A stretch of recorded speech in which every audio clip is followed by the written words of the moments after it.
McClain, the Congresswoman from Michigan's 9th District, with us live now from Capitol Hill. Congresswoman, thanks for your patience as we get through some of the Apple news. We'll call you on your iPhone if we have any issues here. But it's good to have you back, and I'm sure you saw that massive downward revision at the Bureau of Labor Statistics. The Trump administration is using that essentially as justification for his firing of the BLS commissioner. Most of this jobs data, though, was accrued during the Biden administration. What needs to be done to fix this other than adding a new boss at the top? Well, a lot needs to be done. Let's start with that. Let's have an honest conversation with the American people. Listen, Biden's economic policies were so bad for the American people that he and his administration actually had to fudge and manipulate, and I would even argue lie about a lot of the data.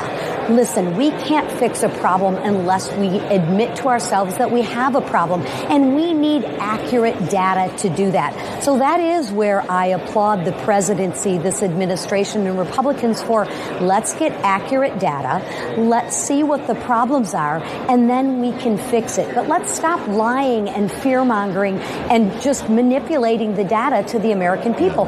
We are doing that with the one big beautiful bill, or what I call it now, the working families tax cuts.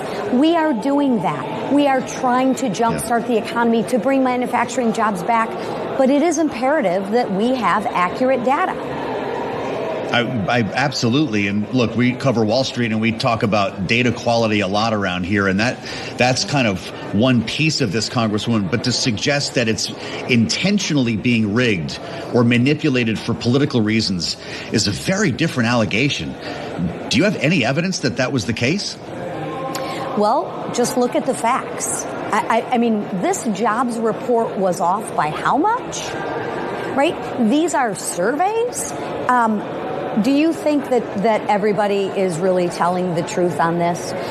I doubt it, right? I doubt it. And for me, this is what the Democrats have done. But that would take a conspiracy to involve an entire agency, wouldn't it? I mean, I appreciate how far off these numbers were. And we have big problems with the response rate. But what's going on in that building that would put the rank and file on the same page as the commissioner in trying to conspire to rig economic data? All you have to do is look at the Democratic Party. They have no plan, no vision, and no leader. They don't deal in facts. They deal in hyperboles. They deal with what-if scenarios. Just be straight and be honest with the American people. That's all I'm saying. And what I am saying is, thank God that we have a president who believes in transparency, that actually cares about getting the facts. Because I think once we have the facts, I don't think the American people expect us to be perfect, but they do expect progress, and it all starts with factual data. Congresswoman, the White House has been long pointing to the weakness that we're seeing in the labor market as a reason to cut rates. But the argument over at the Federal Reserve is that despite a weakening economy, which we've known for quite some time, the tariff policy coming out of the White House is ultimately muddying the waters. What do you say to that hesitation when it comes to addressing the weakness that we're seeing in the labor market? Well, I think we're actually trying to address the weaknesses in the labor markets that, the Democrats have left us with in the past 4 years with the Biden administration. That's why President Trump has already brought manufacturing and investments back here to the United States. That's why President Trump has already renegotiated over 80 trade deals with different countries to make a level playing field for the American people and the American worker, because for so long we've been taken advantage of. He is trying and doing, I might add, leveling that playing field. But at what cost, Congresswoman? What are you hearing from families and constituents in your home state of Michigan that are talking about the toll, whether it's temporary or not, that some of these policies are taking, especially when it comes to manufacturing? Yes. Well, different. I sit in Macomb County, which is heavily auto manufacturing. And I can share with you the people from my district, and I've been on the road with the tour, talking to people around the country, not just in my district, but they see this through the lens of job creation, American job creation. And they understand that we need to reset and level the playing field. And what I'm seeing is they're applauding that because they would rather have American jobs, like I said, and they see it through the lens of job creation long term. And they understand that there may be a little bit of short-term discomfort for massive long-term gains and less layoffs. That's what the people in my district are excited about. Congresswoman, you mentioned the president's big, beautiful bill and a bit of a rebranding. We're calling it now the Working Class Families Tax Cut Bill. The president had touched on this during the cabinet meeting. Why the rebranding? Are we having trouble selling it? What's the point of changing the name of the bill that every American seems to have on the tip of their tongues? Well, I think we could call it anything. We could call it the border security bill, the energy independence bill, the tax cut bill. One of the things that I love about the tax cut bill is it is for working families. Remember, every single Democrat voted to raise the American person's taxes. Every single. So if you want to say that this bill helps the rich, it doesn't. It helps the working families. And if you poll, and you've seen the data, all of the individual pieces of this bill, if you take them out, would people rather have more money in their pocket or the government's pocket? Overwhelmingly, that sells, right? But when you bundle it all together, sometimes because of the fear mongering, it gets lost. So we're trying to take the message to the street that Republicans care about keeping more money in your pocket. We don't want to raise your taxes. In fact, we voted not to raise your taxes. The Democrats voted to raise your taxes. Congresswoman, let's talk about the government shutdown that's right on our doorstep just at the end of this month. The government's running out of time to find some sort of solution. When do we see a CR hit the floor?